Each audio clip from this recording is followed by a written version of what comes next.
A humanidade tem especulado sobre a vida após a morte desde o início da civilização. Em Dua, o submundo egípcio, os corações dos mortos eram pesados contra uma pena. O coração era considerado o mais importante dos órgãos internos e a fonte da sabedoria humana, que poderia revelar o verdadeiro caráter da pessoa. Se o coração pesasse mais que a pena, era imediatamente consumido e a pessoa permaneceria inquieta para sempre no submundo. Se o coração fosse encontrado com peso mais leve ou igual, simbolizava que o falecido levava uma vida de virtude e iria para o campo dos juncos, o paraíso egípcio. Assim, alinhar as ações com o coração era considerado a chave para o paraíso. Para os antigos gregos, a terra dos mortos era conhecida como Hades, que também era o deus grego do submundo. Embora houvesse uma crença na existência da alma após a morte, ela era considerada sem sentido. Os habitantes do submundo não têm propósito. Da mesma forma, no Antigo Testamento, não há menção ao inferno nem ao céu. Os mortos, sejam bons ou maus, foram para o reino das sombras conhecido como Sheol, um lugar de escuridão e sono eterno. Assim, faltava-lhes uma concepção desenvolvida da vida após a morte. Foi somente mais tarde, no Novo Testamento, que o inferno foi pensado como um lugar de punição. Hoje, a maioria de nós pensa no inferno como um lugar de fogo que contém as almas dos condenados que cometeram atos hediondos em vida e devem suportar o castigo eterno e a tortura dos demônios. O diabo reina sobre o inferno, como a encarnação da ideia platônica do mal e a forma perfeita do mal. O inferno é entendido como o arquétipo do sofrimento final. Costumamos dizer, fui ao inferno e voltei, ou quando vivenciamos sofrimento extremo, seja físico ou psicológico.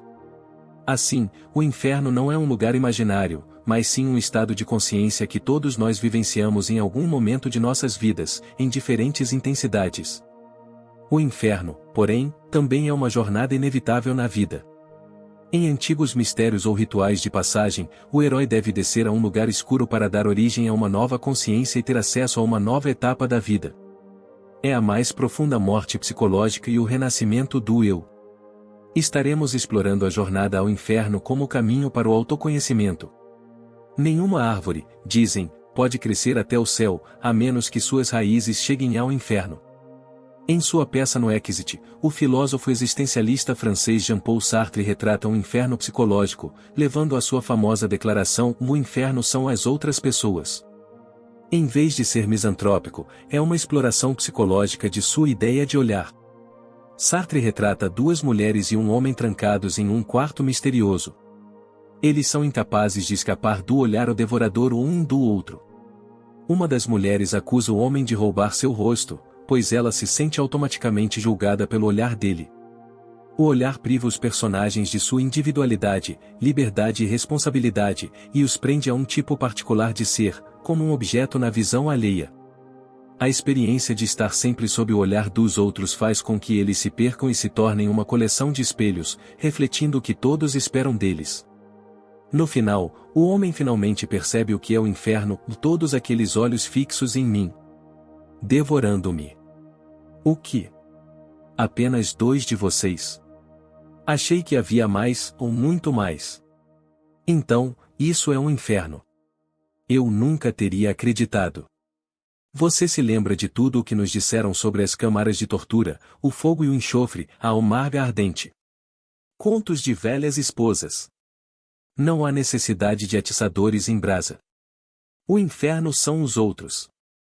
Em seu livro The Cry for MYTH, o psicólogo existencial americano Rollo May escreve um pequeno capítulo sobre o terapeuta e a viagem ao inferno. A terapia é o prólogo da vida e não a própria vida. O terapeuta busca ajudar a outra pessoa a ponto de ela poder avançar na vida, resolver seus problemas e superar os obstáculos de forma independente. A tarefa do terapeuta não é curar, mas ser um guia, amigo e intérprete para as pessoas em sua jornada através de seu inferno particular.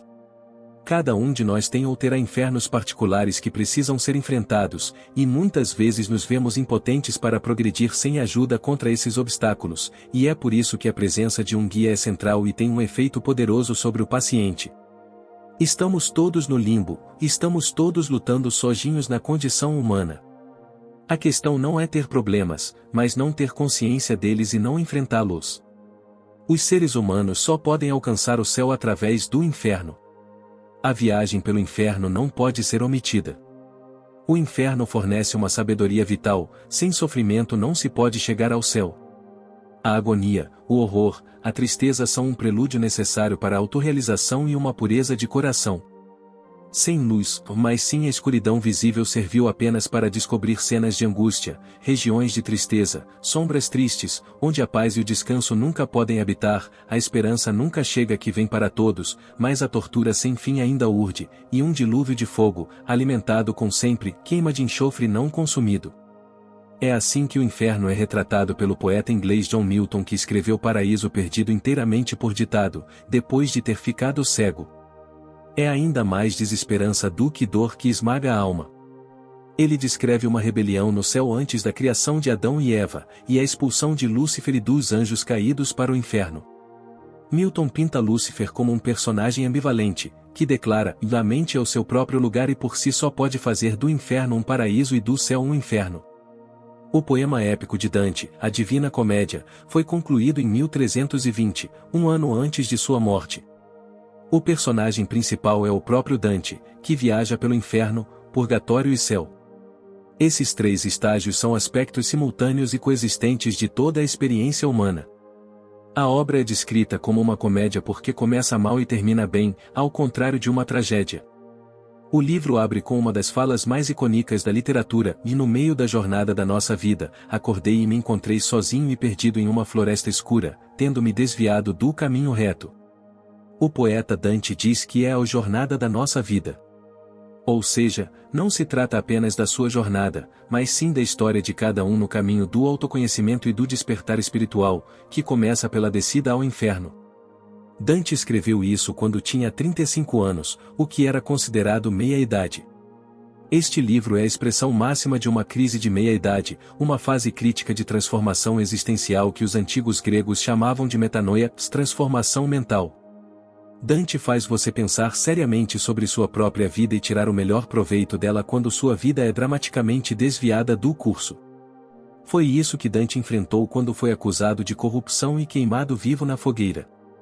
Ele permaneceu em exílio perpétuo de sua casa em Florença pelos 20 anos restantes de sua vida.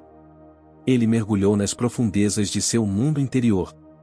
Desta época surge a Divina Comédia, um exemplo da interação entre o humano e o divino. Isto é o que o filósofo existencialista cristão Paul Tillich chama de método de correlação.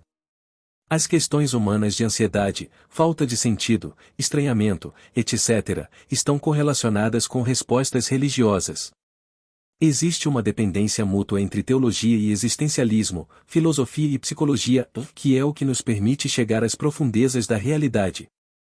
O peregrino Dante se encontra em uma horrível floresta escura, pois o caminho direto da vida foi perdido.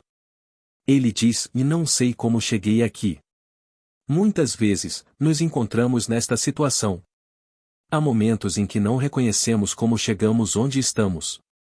Começamos com determinados objetivos que queremos alcançar, mas com o passar do tempo, fazemos pequenas escolhas, e sem perceber, acabamos em algum lugar completamente diferente. Como diria o filósofo e teólogo dinamarquês Søren Kierkegaard, a vida só pode ser compreendida ao contrário, mas deve ser vivido para a frente.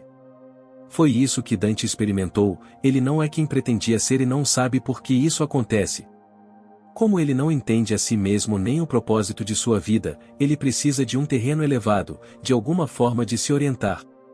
Ele vê bem acima dele o sol brilhando sobre uma colina, mas seu caminho está bloqueado por 3 feras e ele não consegue passar. Não há atalho para a autorrealização. Em seu desespero, uma figura aparece diante do peregrino Dante. É o antigo poeta romano Virgílio. Ele é um guia espiritual que será o companheiro de Dante nos vários círculos do inferno, que se dividem de acordo com a natureza dos pecados cometidos pelos ali condenados. Dante é levado ao portão do inferno. Acima está escrito: abandonem toda a esperança, vocês que entram aqui. Ele está apavorado e não tem tanta certeza se quer entrar, ele também se vê indigno de tal jornada. Virgílio lhe explica que no paraíso espera Beatriz, o grande amor da vida de Dante, por quem ele se apaixonou aos 9 anos, porém o casamento entre eles era impossível. Quando Beatrice morreu, aos 25 anos, Dante ficou inconsolável. A morte dela inspirou seus primeiros poemas, e ela aparece como um mito pessoal de Dante, uma realidade em sua mente e coração, uma figura que se eternizou em suas obras. Dante concorda em entrar no portão do inferno e assim inicia sua extraordinária jornada rumo ao autoconhecimento. O inferno é representado como 9 círculos concêntricos de tormento localizados dentro da Terra. Poderíamos dizer que é a jornada de descer às profundezas do inconsciente. Não é apenas uma observação sádica do sofrimento eterno dos condenados, mas um convite para reconhecer as próprias disfunções e ver as consequências através de miríades de punições no inferno. Antes de descer ao primeiro círculo do inferno, Dante e seu guia passam pelo vestíbulo do inferno, onde ouvem os gritos de angústia dos oportunistas. Estas são as almas que eram indiferentes. Eles são culpados do pecado de ficar em cima do muro. Como não tomaram partido, não lhes foi dado lugar. Depois disso, eles entram no primeiro círculo do inferno conhecido como limbo, que contém os pagãos virtuosos e não batizados que não eram pecadores, mas ignoravam Cristo. Muitos dos grandes filósofos e poetas residem aqui. Na verdade, esta é também a casa de Virgílio, antes de se tornar guia de Dante. Eles não são punidos, mas passam a eternidade sem poder ver Deus. Depois de sair do limbo, começa o verdadeiro sofrimento. Os próximos círculos contêm luxúria, gula, ganância e ira, simbolizando a autoindulgência. Faz parte do inferno superior. À medida que se aprofunda nos círculos do inferno, as punições ficam mais duras e dolorosas. Dante comete todos os tipos de erros quando entra no inferno.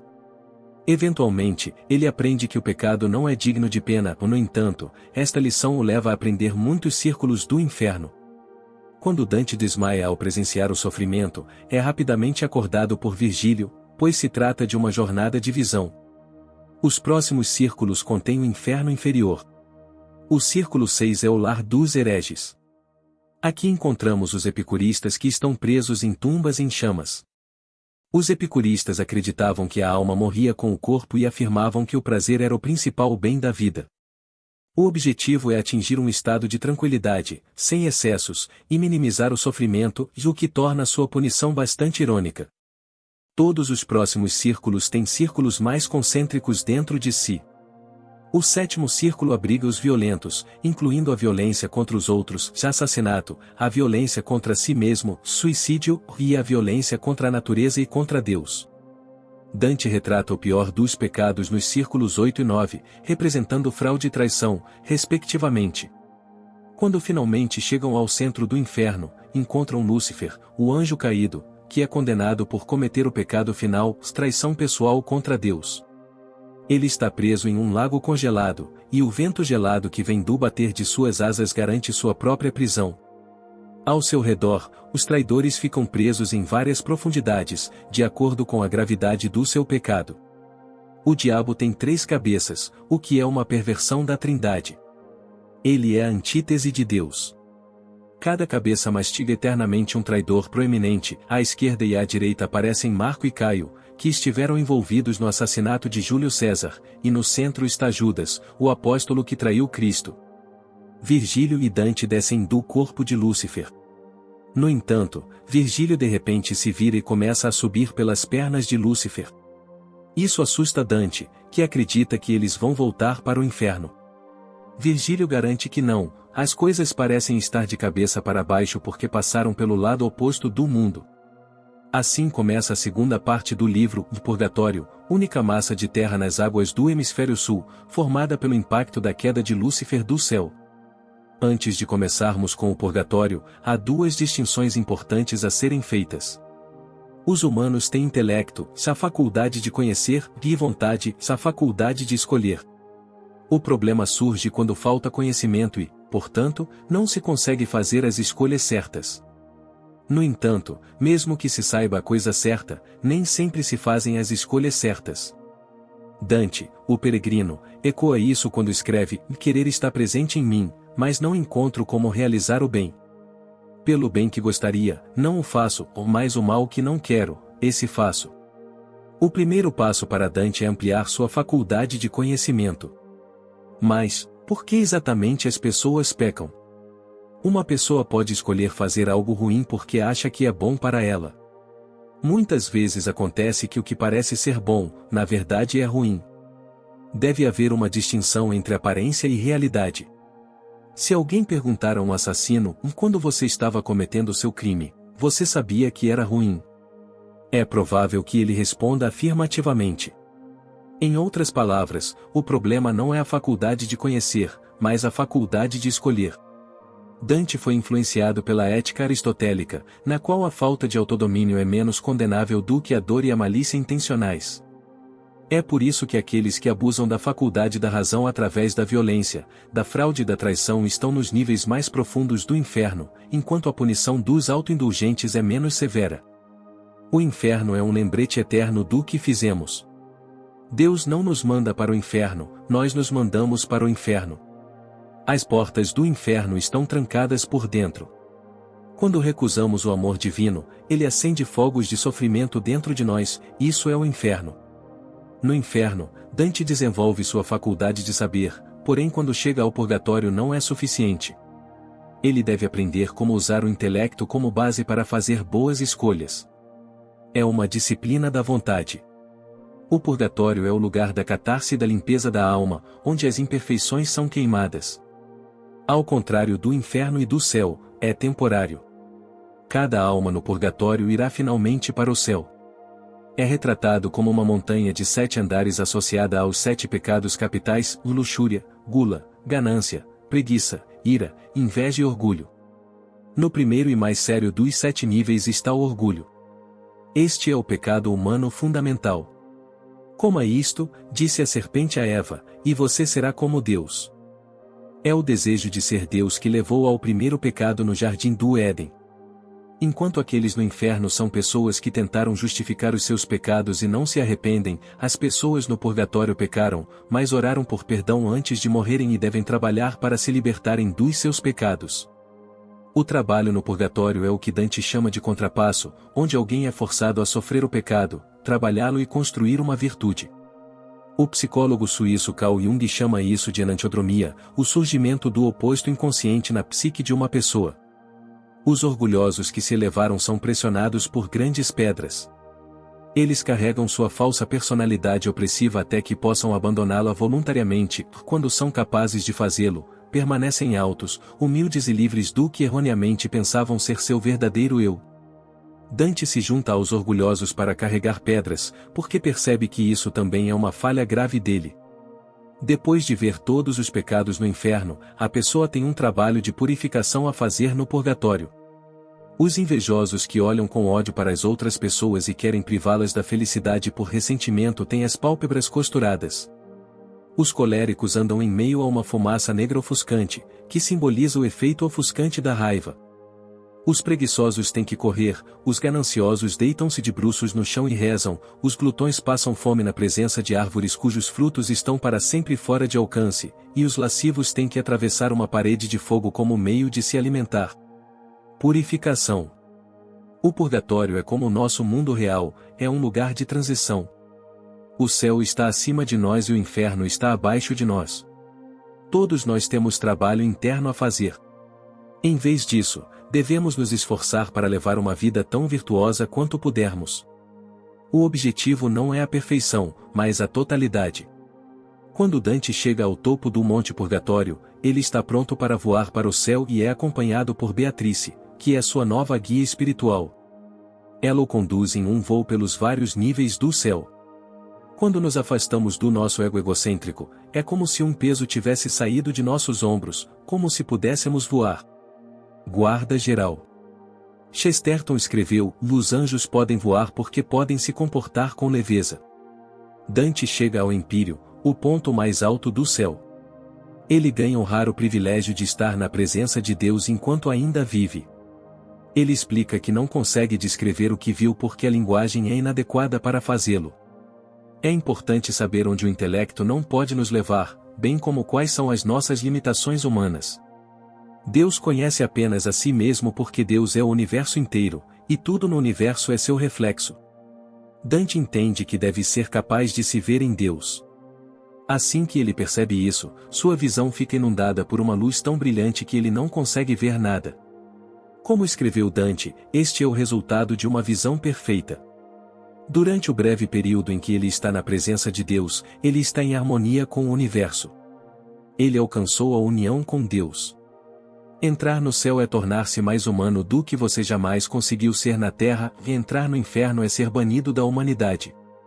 Ao longo da Divina Comédia, vemos a interação constante entre o positivo e o negativo, o esperançoso e o horrível. A salvação, conforme descrita por Dante, mantém um paralelo notável com o processo de individuação definido por Carl Jung. O problema da individuação é que a psique consiste em duas metades incongruentes que juntas deveriam formar um todo. Individuar-se é reconciliar as dualidades do mundo interior e do mundo exterior, da consciência e do inconsciente, de acordo com Jung, esta é a adaptação mais bem-sucedida às condições universais de existência. Para conciliar estas dualidades, o conhecimento dos símbolos, a linguagem do inconsciente, é indispensável, pois é neles que se realiza a união do consciente e do inconsciente, criando o nosso mito pessoal de vida. No início do poema, o peregrino Dante reconheceu essa divisão em sua personalidade e que deve embarcar em uma jornada para se tornar completo. Entre pela porta estreita. Porque larga é a porta e espaçoso o caminho que leva à destruição, e muitos entram por ela. Mais pequena é a porta e estreita a estrada que leva à vida, e poucos a encontram. O poeta e artista visionário inglês William Blake escreveu um livro intitulado O Casamento do Céu e do Inferno. Ao contrário de Milton e Dante, Blake descreve o inferno não como um lugar de punição, mas como um lugar de energia. Ele escreve: sem contrários não há progressão. Atração e repulsão, razão e energia, amor e ódio são necessários à experiência humana. Desses contrários surge o que os religiosos chamam de bem e mal. Bom é o passivo que obedece à razão. O mal é o ativo que brota da energia. Bom é o céu. O mal é o inferno. Blake aceita a terminologia da moralidade cristã padrão, mas inverte seus valores. O mal convencional pertence aos demônios, malfeitores que sofrem no inferno. Está associado ao corpo, aos desejos e consiste essencialmente em energia, abundância, ações e liberdade. O bem convencional, que se manifesta pelos anjos, que estão no céu, está associado à alma, considerada inteiramente separada do corpo, e consiste em razão, restrição, passividade e proibição. Blake rejeita o dualismo de corpo e alma, e tanto o bem quanto o mal, o céu e o inferno são necessários à vida. Ele antecipou a psicanálise de Freud com a conclusão de que a energia ou libido, chamada o mal, ou surge do inconsciente, de inferno, ou e é restringida pela razão, chamada o bem, produto do superego, céu. Blake se imagina caminhando entre o fogo do inferno, encantado com os prazeres do gênio, sendo os demônios os pensadores e revolucionários originais, que para os anjos, que são convencionais e complacentes, parece tormento e insanidade. Blake afirma que o inferno está cheio de energia e a energia é deleite eterno. O fogo é identificado com as forças do inconsciente, as chamas da inspiração e, possivelmente, como um meio de salvação. A técnica de revelação de Blake pelo método infernal ou de o derreter superfícies aparentes e exibir o infinito que estava escondido, revela os provérbios do inferno e que mostram uma sabedoria diferente do livro bíblico de provérbios. Alguns deles incluem: o caminho do excesso leva ao palácio da sabedoria. Aquele que deseja, mas não age, gera pestilência. Se o tolo persistisse em sua loucura, ele se tornaria sábio. Você nunca sabe o que é suficiente, a menos que saiba o que é mais do que suficiente. Excesso de tristeza ri, excesso de alegria chora. Embora Blake fosse um cristão devoto, esta obra pode ser vista como uma sátira, paródia e crítica aos valores ortodoxos, bem como aos chamados livros de sabedoria que eram frequentemente publicados em formas condensadas e consistindo em coleções de versículos bíblicos para ser ensinado de maneira rígida. Os provérbios de Blake foram elaborados para colocar o coração do indivíduo em primeiro lugar, e não as leis. Eles são projetados para energizar a imaginação e a resposta emocional humana. Esteja sempre pronto para falar o que pensa, e um homem vil irá evitá-lo. A alma do doce deleite nunca pode ser contaminada. Blake acreditava firmemente que os indivíduos devem ser capazes de exercitar livremente sua imaginação a fim de construir uma realidade para si mesmos. Isso é o que ele chama de gênio poético. Se existe uma religião verdadeira para Blake, é a centelha divina da imaginação. Se as portas da percepção fossem limpas, tudo apareceria ao homem como é, infinito. Pois o homem se fechou até ver todas as coisas através das estreitas frestas de sua caverna. Assim como sonhar ou ter visões, a mitologização é um processo que leva todo o nosso ser às fronteiras da existência, um lugar além do qual nossos olhos mal conseguem distinguir a vastidão de uma terra incógnita.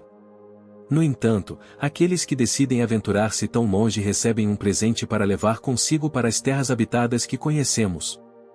O que parece ser uma viagem de exílio ao desconhecido é, na verdade, uma viagem de regresso à casa, às profundezas da alma. Só existe um caminho e esse é o seu caminho, há apenas uma salvação e essa é a sua salvação. Por que você está procurando ajuda? Você acredita que a ajuda virá de fora? O que está por vir será criado em você e a partir de você. Portanto, olhe para dentro de si mesmo. Não compare, não meça. Nenhum outro caminho é igual ao seu. Todas as outras formas enganam e tentam você. Você deve cumprir o caminho que está em você. Assim como Dante tinha Virgílio como guia, o guia pessoal de Jung era Philemon, um mágico e velho sábio que representava uma visão superior, cujas palavras de sabedoria eram cheias dos sons da vida. Por outro lado, o guia de Nietzsche foi o profeta Zaratustra, que se cansa de sua sabedoria depois de passar 10 anos na solidão das montanhas, e fala assim ao sol: devo descer às profundezas, como você faz à noite quando você vai para trás do mar e ainda traz luz para o submundo, sua estrela super rica. Como você, devo afundar e descer, como diz o homem, a quem quero descer. O que há de grande no homem é que ele é uma ponte e não um fim, e o que é amável no homem é que ele é um fim. Indo e descendo. Em uma de suas palestras, Jung afirmou que existe um ponto por volta do 35º ano em que as coisas começam a mudar, é o primeiro momento do lado sombrio da vida, da descida à morte. É claro que Dante encontrou este ponto e quem leu Zaratustra saberá que Nietzsche também o descobriu. Quando chega a este ponto de viragem, as pessoas enfrentam-no de diversas maneiras, alguns afastam-se dele, outros mergulham nisso, e algo importante acontece com outros de fora. Se não vemos nada, o destino faz isso conosco ou com quase 30 anos, Jung experimentou essa catástrofe existencial da meia-idade e foi dominado por visões. Em seu estado hipnagógico, ele mergulhou em profundezas desconhecidas, que mais tarde chamou de o confronto com o inconsciente, durando de 1913 a 1916. Temendo a psicose, Jung guardava um revólver carregado na gaveta da mesinha de cabeceira, para o caso de as visões se tornarem insuportáveis. No livro vermelho, Jung fala de sua descida ao inferno, que não deve ser entendida como uma morada de condenação na vida após a morte, mas sim como uma condição de vida presente de total perplexidade, abrangendo uma importante mudança existencial. O que você acha da essência do inferno? Inferno é quando as profundezas chegam até você com tudo o que você não é mais ou ainda não é capaz. O inferno é quando você não consegue mais alcançar o que poderia alcançar. Inferno é quando você pensa, sente e faz tudo o que sabe que não quer. O inferno é quando você sabe que ter que fazer também é um querer, e que você mesmo é responsável por isso. Inferno é quando você sabe que tudo de sério que você planejou consigo mesmo também é risível, que tudo que é bom também é brutal, que tudo que é bom também é ruim, que tudo que é alto também é baixo, e que tudo que é agradável também é vergonhoso. As raízes da árvore da vida chegam ao inferno e o topo toca o céu. Através da união com o eu chegamos a Deus, que une em si o céu e o inferno. O self funciona como uma união de opostos, e portanto, constitui a experiência mais imediata do divino que é psicologicamente compreensível. Jung se viu na torre mais alta de um castelo. Ele vê uma figura à distância, que lentamente se aproxima dele. Ele ouve passos na escada e um medo estranho toma conta dele. É o diabo, ou como ele o chama, o vermelho. Jung conversa com ele por meio da imaginação ativa. O vermelho: saúdo você, homem da torre alta. Eu vi você de longe, olhando e esperando. Sua espera me chamou. Jung: quem é você? O vermelho, quem sou eu? Você acha que eu sou o diabo? Não julgue. Talvez você também possa falar comigo sem saber quem eu sou. Que tipo de sujeito supersticioso você é, que imediatamente pensa no diabo? Jung, se você não tem nenhuma habilidade sobrenatural, como poderia sentir que eu estava na minha torre, procurando o desconhecido e o novo? Minha vida no castelo é ruim, pois sempre sento aqui e ninguém sobe em mim. O vermelho, então o que você está esperando? Jung, aguardo todos os tipos de coisas, e principalmente, espero que parte da riqueza do mundo, que não vemos aqui, venha até mim.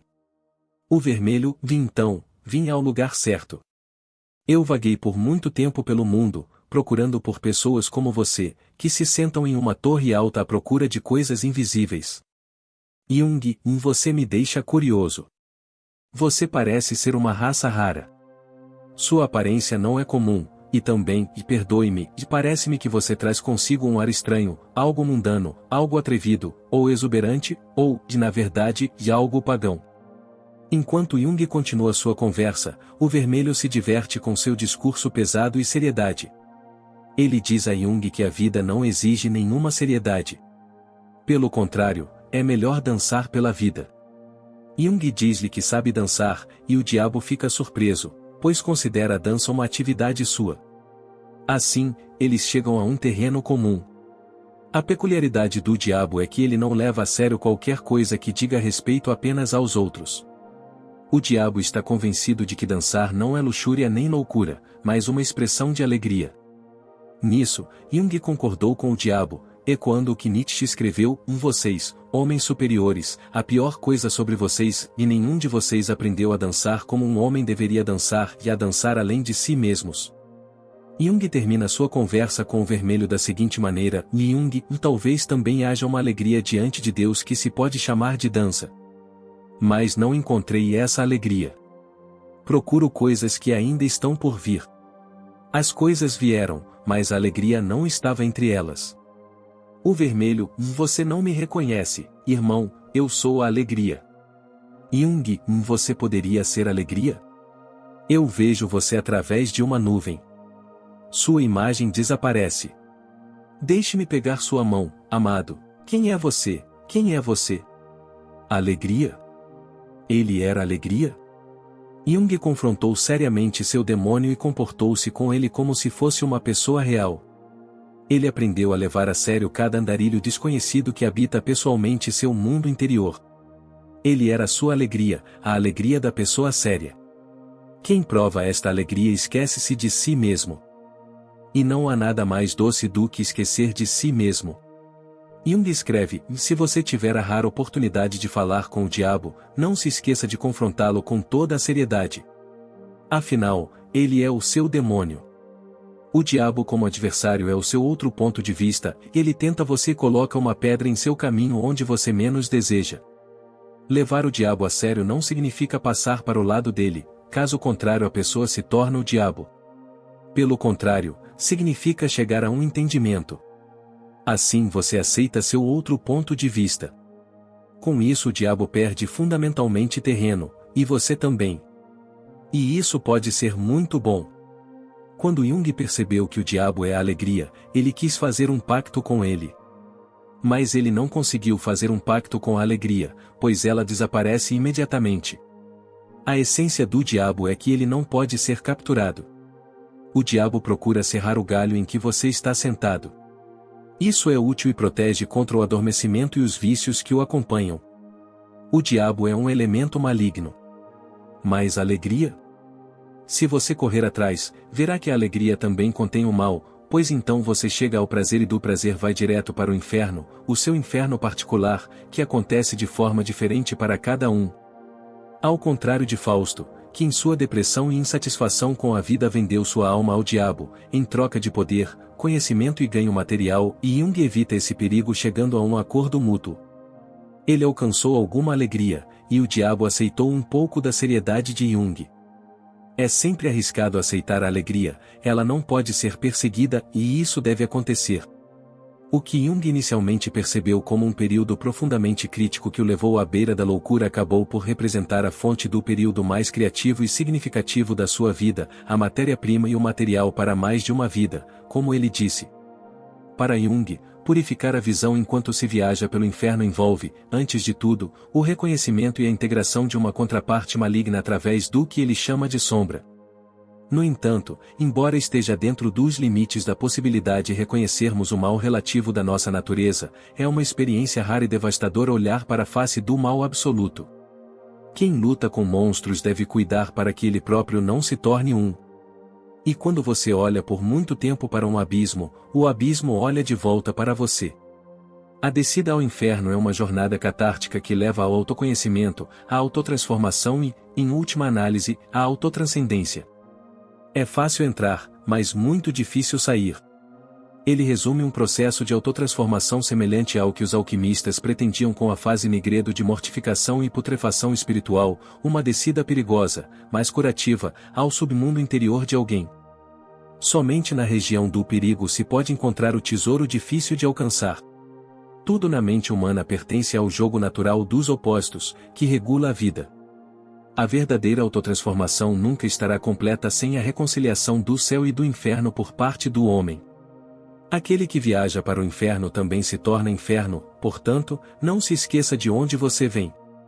As profundezas são mais fortes que nós, portanto, não sejam heróis, sejam espertos e abandonem o heroísmo, pois nada é mais perigoso do que bancar o herói. Obrigado por assistir, espero que esse vídeo possa ter ajudado você a chegar um pouco mais além.